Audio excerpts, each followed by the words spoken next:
With my signature, the federal government will now resume normal operations. It's the end of the longest government shutdown in history. The yeas are 222, the nays are 209. The bill is passed. The motion is adopted.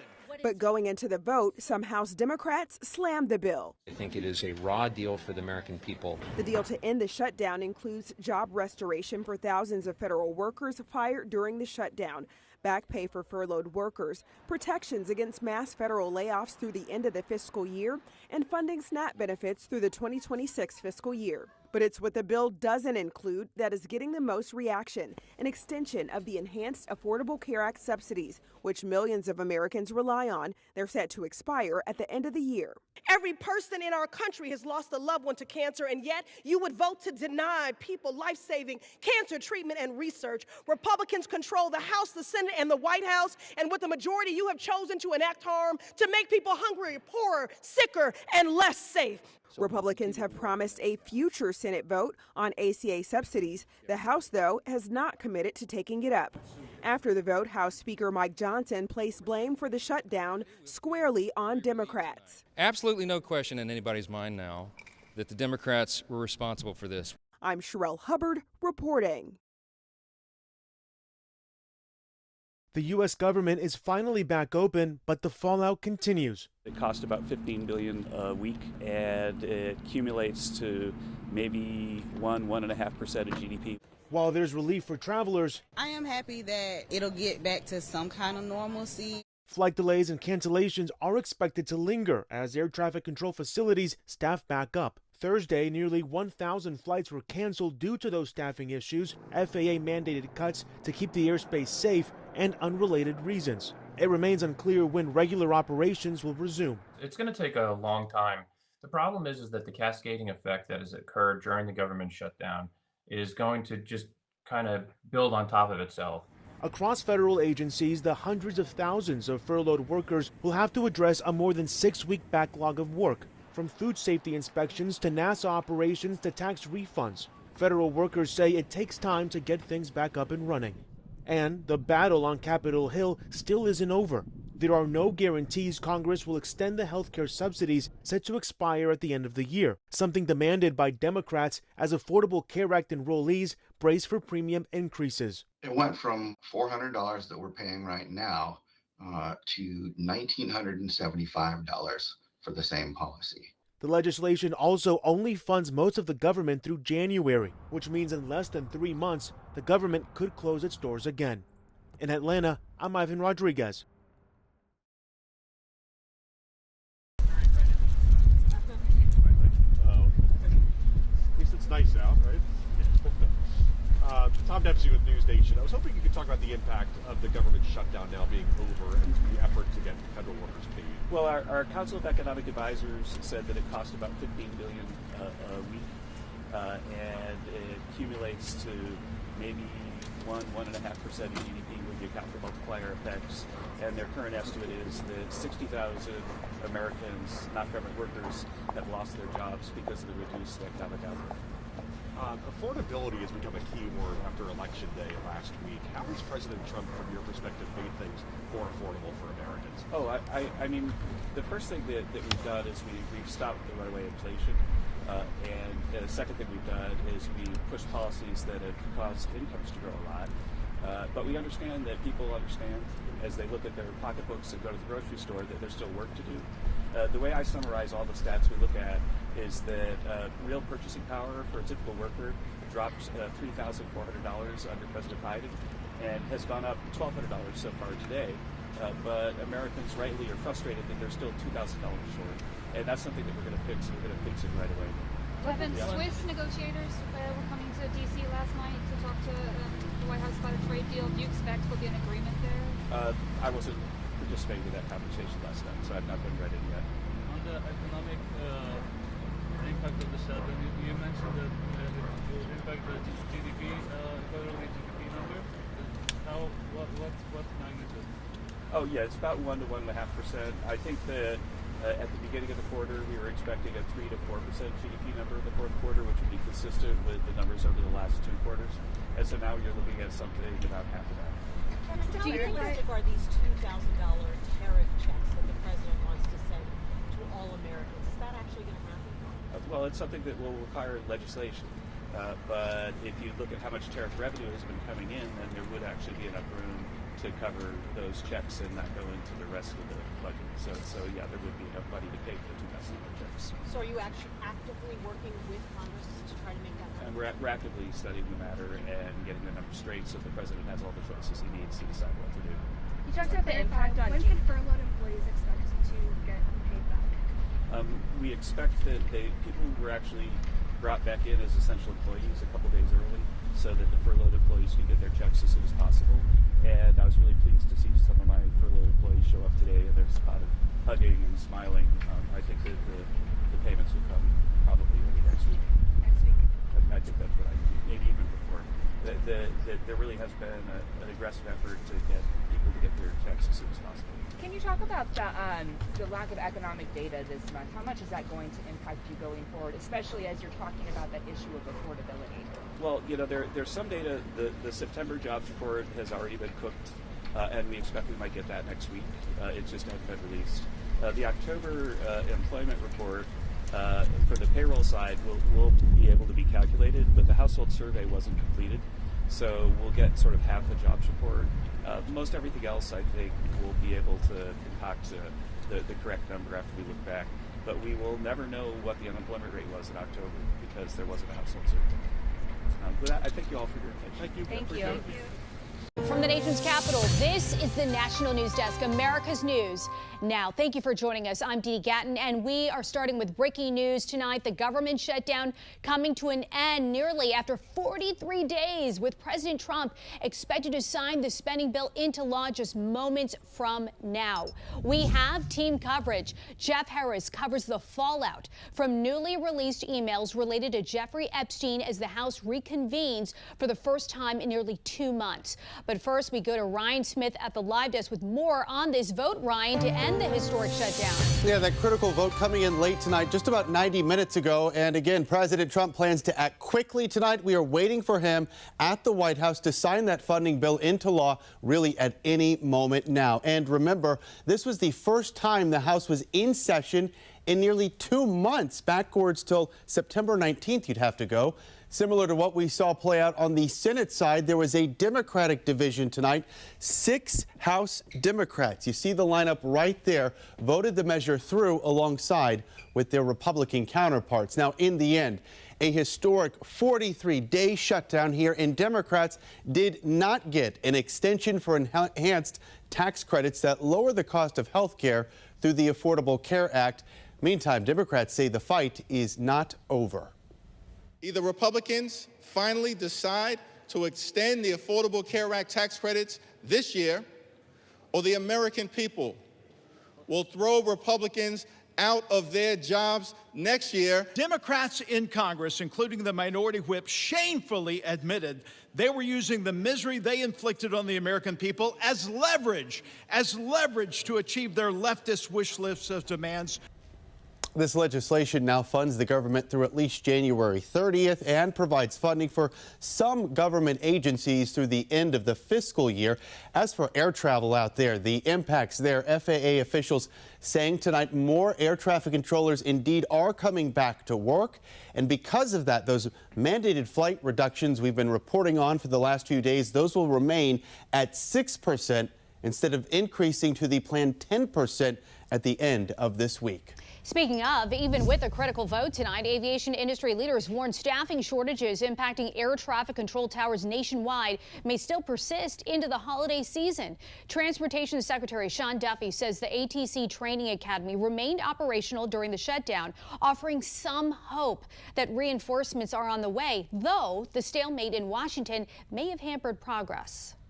Long after you all finish covering the shutdown, we are going to be stuck dealing with this problem where we're about 2,000 controllers short, trying to make up that difference. But we've seen that young people have been less willing to be air traffic controllers when they see they may not be paid. Duffy says air traffic controllers should expect to receive their back pay within 24 to 48 hours of President Trump's signing of the funding. I'm Matt Gelka in Washington. Some of President Donald Trump's most loyal and vocal supporters are wondering why he made comments about bringing in foreign workers for skilled jobs. While the Trump administration continues an ongoing immigration crackdown, the president went out of his way to defend the H-1B visa program, which allows employers to hire specialized foreign workers. You also do have to bring in talent. When we a have country plenty of talented people no, here. You don't. No, you don't. We don't have talented people here? No, you don't have certain talents, and people have to learn. You can't take people off an unemployment line and say, I'm going to put you into a factory where we're going to make missiles. Those comments are a sharp contrast to an executive order the president signed in September, making it harder to get the H-1B visas by upping the application cost to $100,000. The previous fee was between $2,000 and $5,000. But the comments were also taken as a major slight against American workers from some of the president's most loyal defenders. All the visa programs, I think we got enough folks. I just think we got enough folks for right now. Until everybody gets a good, high-paying, high-value-added job. Numerous pro-MAGA voices on social media were outraged, with some calling it insanity and others saying we're going to lose the midterms so badly. Other members of the Trump administration defended the comments Wednesday. An American can't have that job so it's specific skills. Because we haven't built ships in the U.S. for years. We haven't built semiconductors. So this idea of overseas partners coming in, teaching American workers, then returning home, that's a home run. The visa issue has been an ongoing MAGA civil war since late last year, when then-Trump ally Elon Musk and former presidential candidate and Trump supporter Vivek Ramaswamy were heavily criticized for backing H-1B visas to bring in tech workers. Reporting in Washington, I'm Matt Gelka. We are following the very latest on Capitol Hill and what it means for you. Good morning. You're watching the National News Desk, America's News Now. I'm Jan Jeffcoat. It is Thursday, November 13th, and right now it is back to business as usual for all federal government employees after the longest shutdown in history. We want to get right to Mark Boyle at the live desk following the breaking details for us. And Mark, the government back open, as we know, it could take some time for everything to run smoothly again, for everything to get back up and running like we want it to. Yeah, it could take a couple of days, weeks, but all signs, Jan, are pointing in the right direction this morning.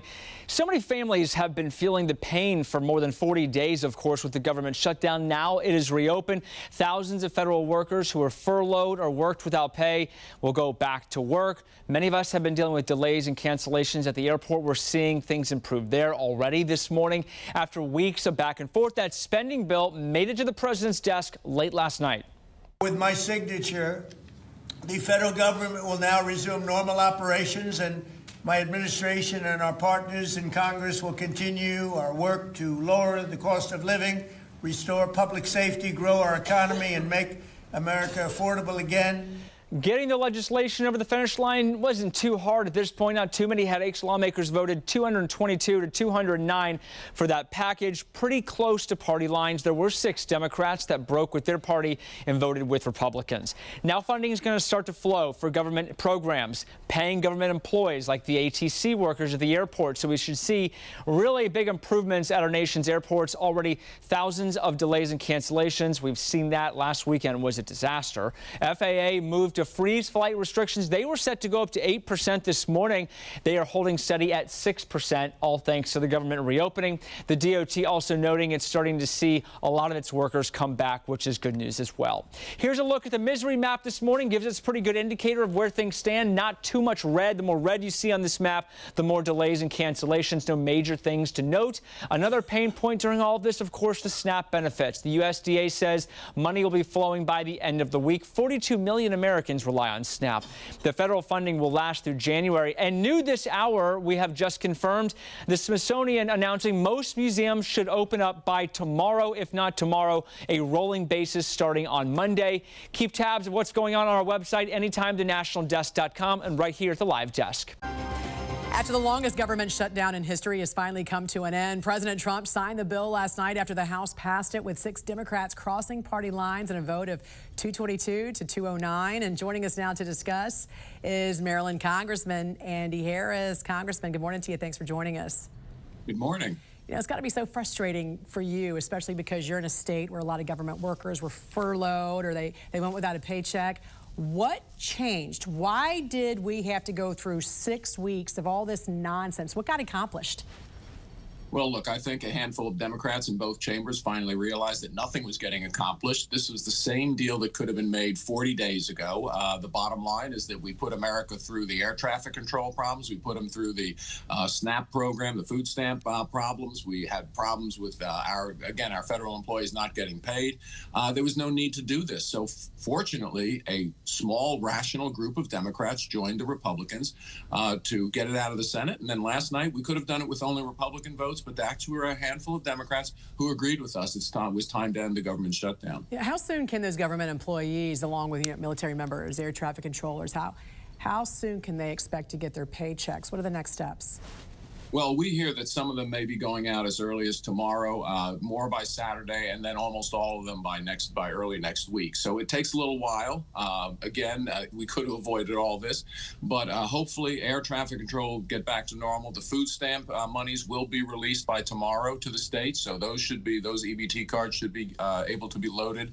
So the nightmare is going to be over, but not before Chuck Schumer and Hakeem Jeffries dragged us through it. They're going to continue, you think, dragging this on and on again with blocking some of the payments? Is that what you're saying? No, what they're going to do is that hopefully they won't do this again on January 30th. Okay. Hopefully before then, we are going to negotiate some more of the appropriations bills so that if God forbid that they do close down the government on January 3rd, it'll be a much smaller segment of the government because we will have negotiated more and more appropriations bills by then. Yeah, and we know Obamacare for Democrats was their key message, but Obamacare is only representative of about 7% of Americans. We all need relief from these health care premiums. You say we need free market solutions that bring down the cost of health care for every American. What does that look like? Well, what it looks like is finally putting the choice back in the hands of Americans. So, when Obamacare promised that you could keep your doctor, you could keep your insurance plan, none of that was true. You lost control, and that's the problem. The prices aren't transparent. There's no free market system. The insurance companies are making hundreds of billions of dollars, and they're actually denying health care, not delivering health care. So we got to put it back in the hands of every American. They should be able to shop for their health care where they want to shop, pay for it just like they pay for everything else, literally on their cell phone. This is what we have to do. What do you think about the hundreds of billions of dollars that some of these health insurance companies are making on the backs of Americans and their health care problems? Yeah, look, it's lose-lose for Americans. The taxpayer has to pay these hundreds of billions of dollars, and if they were delivering the care, that's all right, but we look at the satisfaction scores of these plans. People are not satisfied. They have high deductibles, high copays, can't choose their doctor. They can't keep a plan if they like it. I mean, this is crazy. None of the promises of Obamacare were delivered. Healthcare prices went up, not down. We have to make it work just like every other segment of the economy, based on the free market, the consumer making the choice, not big government or an insurance plan. What do you think about President Trump's idea to give the money from these subsidies to Americans themselves? And just let them decide. Yeah, you could incorporate that kind of system. You could say, look, we're going to give you a health savings account. You can pay for it on an account that you pay for it with your cell phone, literally, and you go to the doctor you want, you go to the provider you want, and then you make sure that provider publishes all their rates, all the negotiated rates, so that you're getting a good rate when you go there. You could convert part of the system into a consumer-driven system instead of a government or insurance company-driven system. And very quickly, I want to ask you one more time, because we know that only 9 of the 12 appropriations bills still have to be negotiated in the House and the Senate, what are Republicans going to do to make sure you're not in this same situation again on January 30th? Specifically, what can you do? Well, we're going to do the same thing we did before this last shutdown. We're going to begin negotiating appropriations bills. We had the negotiations on the first 3 bills almost completed, and then they shut the government down. Government's reopened. We're going to put a couple of packages together. We're going to negotiate them. Now, if the Democrats negotiate in good faith, I think we're going to pass 5 or 6 more bills by January 30th, leaving only a very small part of the government unfunded at that point. Then we make the decision, are we able to fund the government for the rest of the year with another continuing resolution or another stopgap measure to get the last 2 or 3 bills done? But there is now a runway, and that's what was the importance of yesterday's vote. It created a runway to actually Congress to do its job on appropriations bills. All right, Maryland Congressman Andy Harris, we appreciate your time. Thanks for joining us. Thank you.